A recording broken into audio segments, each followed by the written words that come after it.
Hi everyone, Darkstar Mike here. I am back in Chicago.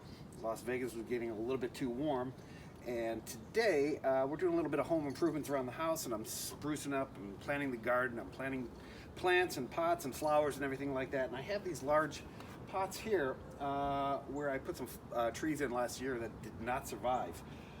So I've replanted a hibiscus tree in here, actually in two of them.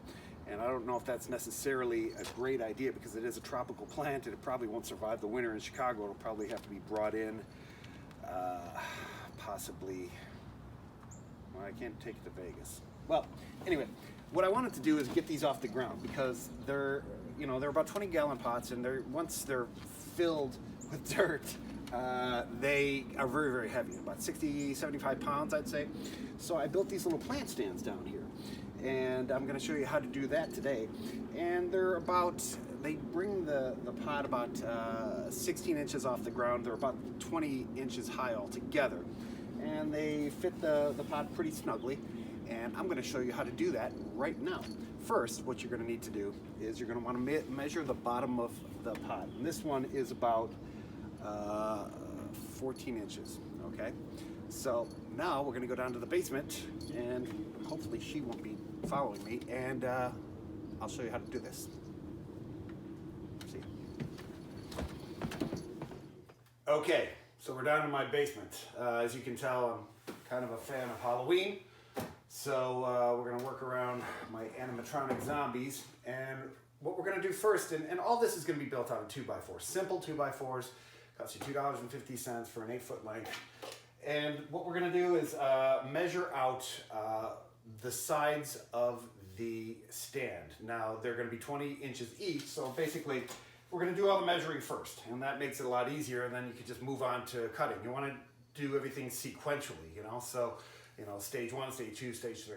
So the first thing we're going to do is we're just going to measure out 20 inches length for each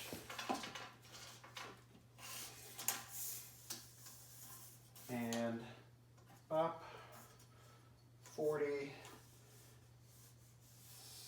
60, and 80. Okay, 1, 2, 3, 4. All right, so then we're going to chop that up, and then after that we're going to move right to the cross braces, okay?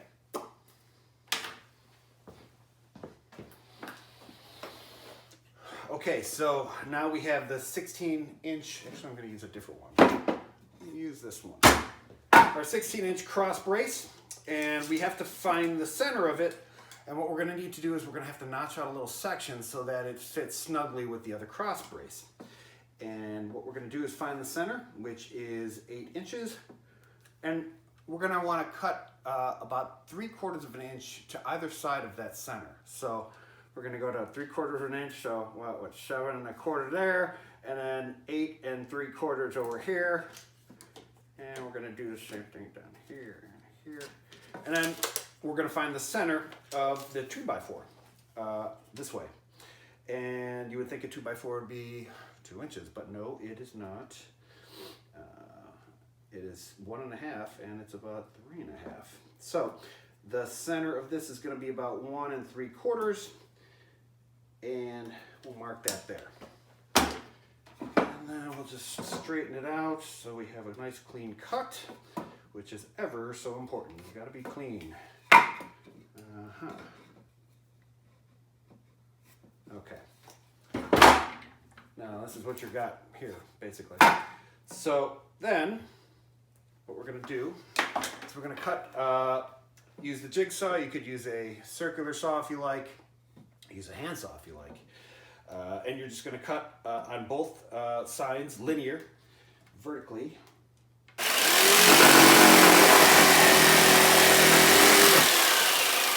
Just to the center on both sides.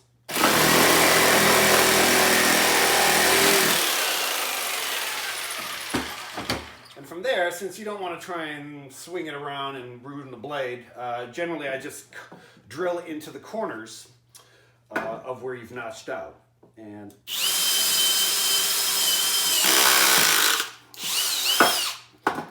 then this side, the other corner.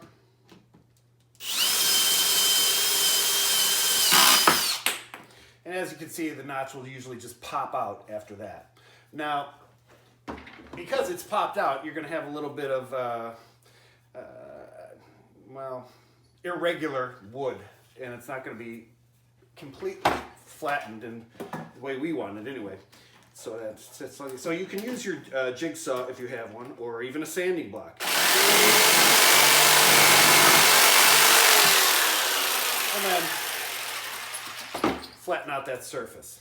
And there you have it. Yeah, nicely notched out. Now this is going to be our cross brace.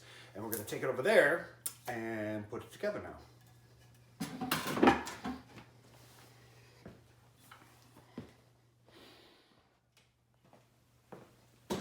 Okay, so we're done with the cutting phase, and now we're going to try to assemble it. And these are 20-inch lengths, but we want them to be assembled at a 16-inch height.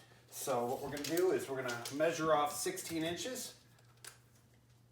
And first of all, we're going to put them all 4 of them together. I've got a whole bunch of these because I'm making them for friends and family. And also, you know, don't feel that you need to be constrained by, you know, these being 16 inches high or 20 inches long or any of that. You know, feel free to, you know, make the dimensions whatever suits your flower and gardening needs. Use your imagination, okay? So, in my case, we're going to measure out to 16 inches on both sides. And then just mark these all off at once. All right.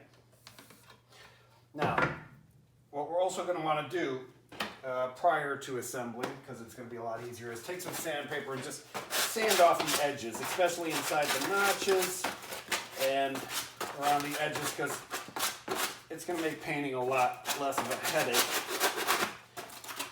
and you'll just get a cleaner look.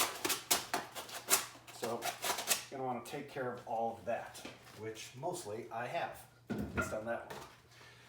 Okay, so next is that we're going to want to assemble these as such. You know, you're going to want them on either side, one down, one up, and then you'll cross brace them. That's about it. So I've not, you know, drawn this off, and first we're going to get the right screws. And these are about 2.5 inch, which is, I think, ideal for what we're doing here. And we're going to at least get them in prior to setting it up, because there's different ways you could set these up,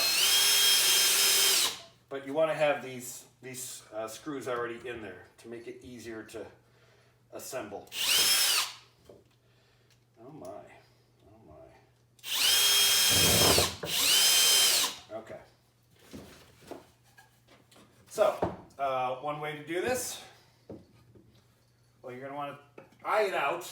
There's different ways to do this, but I just eye it out. Now, you could put the other one right here to support it if you like.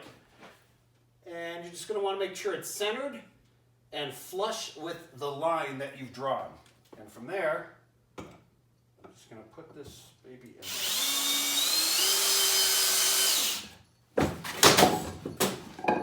And we're going to do that again, make sure it's centered.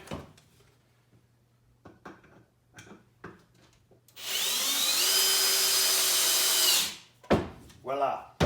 Okay. So we have the first one.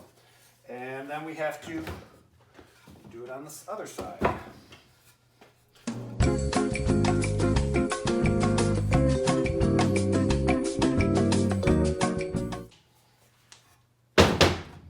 And here we are.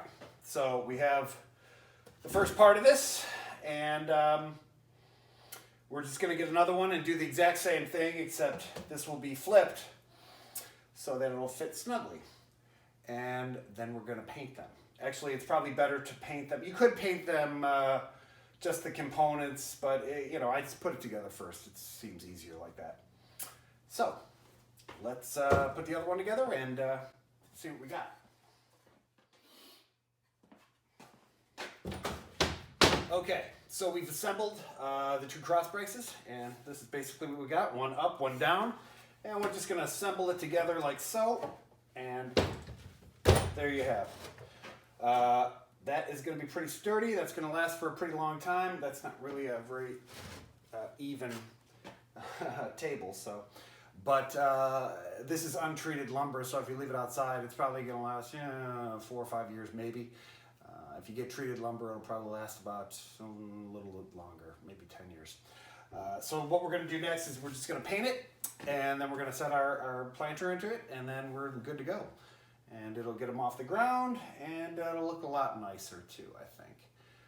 If you have any questions, leave them in the comment section. Subscribe if you like it, and we'll see you next time.